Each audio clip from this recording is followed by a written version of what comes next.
On pourrait utiliser pas mal de superlatifs pour décrire cet épisode 2 de Sakamoto Days. Vraisemblablement, c'est excellent. Cela n'engage que moi, évidemment. Peut-être que vous n'êtes pas forcément d'accord avec tout ce que je pourrais dire dans cette vidéo. Alors, tout n'est pas parfait, sachez-le. C'est vrai qu'à un moment donné, je me suis posé certaines questions, notamment par rapport à l'animation. Après, je ne suis pas la personne la plus calée pour parler notamment d'animation du côté de l'Asie. Je suis plus France ou encore de manière générale Europe, voire Amérique. J'ai plus vu de projets notamment de ce côté-là, mais peut-être que pour vous ça ne vous dérange pas. C'est vrai qu'il y a un moment donné où je me suis dit un peu dommage, mais dans sa globalité, c'est excellent. Je passe un super moment lorsque je regarde cette série dont je ne connaissais absolument rien. J'ai pour l'instant l'impression qu'on est sur quelque chose de très épisodique. Alors peut-être que au fur et à mesure de la série, on va essayer d'avoir une sorte de fil rouge, même si on a quelques petits éléments qui peuvent, on va dire, permettre de cimenter un petit peu tout ça. Pour l'instant, c'est vrai qu'on a l'impression qu'on a un épisode, un personnage, mais je suppose qu'on va s'en tenir à ces deux personnages, entre guillemets, acolytes, à Sakamoto. On verra jusqu'où tout cela va, même si on a Shin, et aujourd'hui, du coup, on a un nouveau personnage du nom de Lu, ou Lou, je ne sais pas comment est-ce que... Moi, je sais qu'ils disent Lu. En tout cas, je l'ai regardé en VO. Donc Lu Xiaotang, si je ne dis pas de bêtises, donc qui est la fille d'une personne qui a eu quand même pas mal de problèmes avec des gangs, et c'est pour ça qu'elle est recherchée, parce que en gros, il avait caché quelque chose dans une sorte de coffre, en tout cas dans une salle, et elle, seule, a la clé, donc on essaye de récupérer cette jeune fille pour récupérer la clé, pour pouvoir ouvrir cette fameuse salle et récupérer ce qu'il y a de valeur à l'intérieur. Et justement, il l'a dit lui-même, en tout cas l'antagoniste, entre guillemets, derrière tout ça, on a tué toute sa famille pour avoir cette clé-là, ce n'est pas pour qu'elle reste en vie et cache la clé. Bon. Sur ce principe-là, j'ai trouvé que c'était plutôt intéressant. Bon, c'est classique, mais ça fonctionne très bien dans une histoire telle que celle-ci. En revanche, c'est là où j'ai eu un petit problème, c'est au niveau de l'animation, notamment par rapport au tai-chi. Parce qu'elle utilise le tai-chi, et ça, c'est superbe, parce que ça nous permet de découvrir, entre guillemets, un nouvel art martial, et notamment de le faire sous le pan de l'animation. Pour ceux qui s'intéresseraient vraiment aux arts martiaux et qui adorent l'animation, je ne peux que vous conseiller Avatar, le dernier maître de l'air, qui, en fonction des éléments, eh bien, va mêler... différents arts martiaux en fonction de différents pays. Oui, j'ai un peu bugué, mais on s'en moque. Bref, ce pan-là, cet aspect-là, je l'ai trouvé peut-être un petit peu moins bien fait que les autres. C'est vrai qu'on n'est pas forcément en fait sur quelque chose de très mobile dans cette série. Au contraire, on va essayer de rester assez stoïque, donc ça peut coller avec l'intrigue même de la série, du projet que nous avons là avec Sakamoto Days.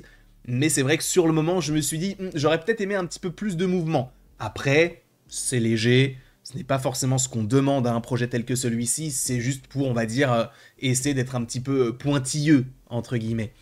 Quoi qu'il en soit, donc, on va avoir cet aspect-là avec donc ce personnage de Lu, qu'on va découvrir, Lu Xiaotang, et on va aussi avoir un petit peu plus d'intrigue, de connexion entre du coup Taro Sakamoto et Aoi, donc sa femme, avec qui il tient la supérette, et on va notamment avoir ce petit dialogue assez intéressant au tout début où elle dit « Non mais tu arrêtes de tuer des gens ». C'est assez particulier de demander ça à son mari, puisque logiquement, oui, tu ne tues personne, mais elle dit « Non, tu m'avais promis, sinon c'est le divorce ». Et c'est ça aussi qui est très intéressant, ça paraît un peu débile quand je vais le dire, mais c'est en soi le pouvoir de l'amour, parce que l'amour peut tout guérir comme tout détruire d'une certaine manière, et avec cette histoire-là, le fait qu'il aille récupérer des petits baos pour sa famille, pour Aoi et Anna, donc sa fille, je trouve que c'est très très très touchant, même si c'est juste un père qui va chercher à manger, c'est tout, ça va pas plus loin que ça, mais le fait que lui était un ancien tueur à gages,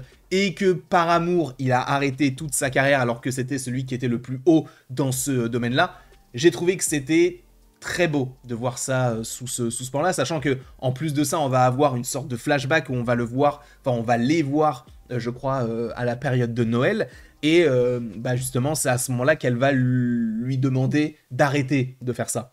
Et justement, maintenant, au lieu de tuer des gens, il va falloir que tu sauves des vies. Et ça, c'est assez mignon, enfin c'est assez beau dans la manière dont ça a été articulé et dont c'est montré également, parce que ce sont les antipodes, ça va être en gros, essaye de réparer ce que tu as cassé. Tu as tué certes, mais maintenant les vies que tu as prises, tu vas essayer de, alors pas forcément les rendre, mais en tout cas empêcher qu'il y en ait d'autres qui puissent partir d'une certaine manière. Donc ça, je trouve que ça fonctionne très bien dans l'alchimie entre les deux personnages, et ça permet d'avoir un petit peu plus de lore autour de Sakamoto, parce que c'est vrai qu'on pouvait se dire qu'on allait voir Sakamoto uniquement en tant qu'adulte, et c'est vrai que j'ai été surpris de voir comment on appelle ça, de voir un flashback, sachant que là il prend la parole, on n'est pas obligé de lire dans ses pensées, même si au-delà de ça, des fois il parle. Ce n'est pas non plus quelque chose d'exceptionnel le fait qu'il ouvre la bouche, mais c'est vrai que c'est plus rare de le voir vraiment parler. C'est surtout quand il communique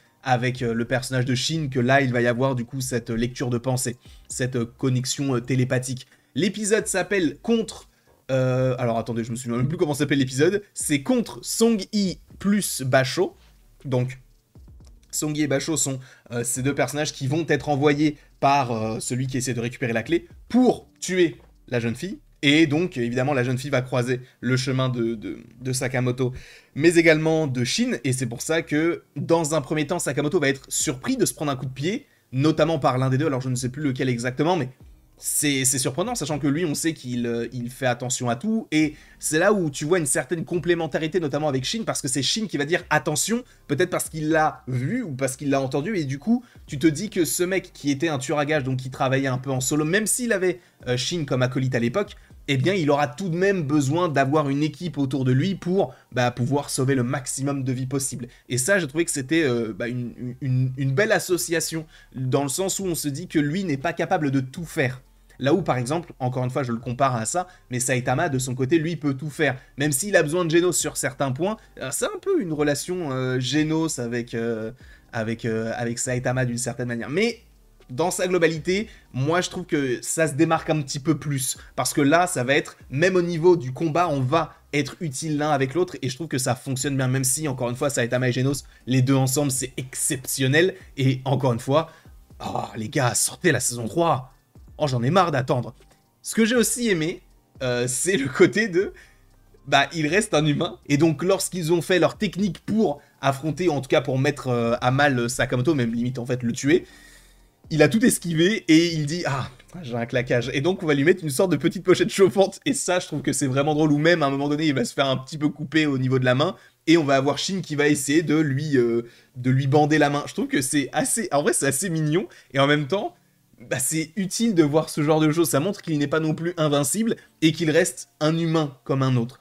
Personnellement, c'est un énorme oui pour cette série. J'ai hâte de voir où ce trio va nous mener, même si on peut rajouter aussi Aoi dans ce petit quatuor. Je ne sais pas en tout cas ce que vous pensez de cette série. N'hésitez pas à me le dire dans les commentaires. N'hésitez pas non plus à aimer, à partager et à vous abonner si ce n'est pas déjà le cas.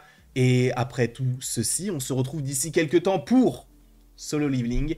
Et à la prochaine pour la prochaine. Et encore une fois, merci beaucoup à vous d'avoir été présents. On se retrouve d'ici quelques temps pour de nouvelles aventures. Et d'ici là, passez une très très belle journée.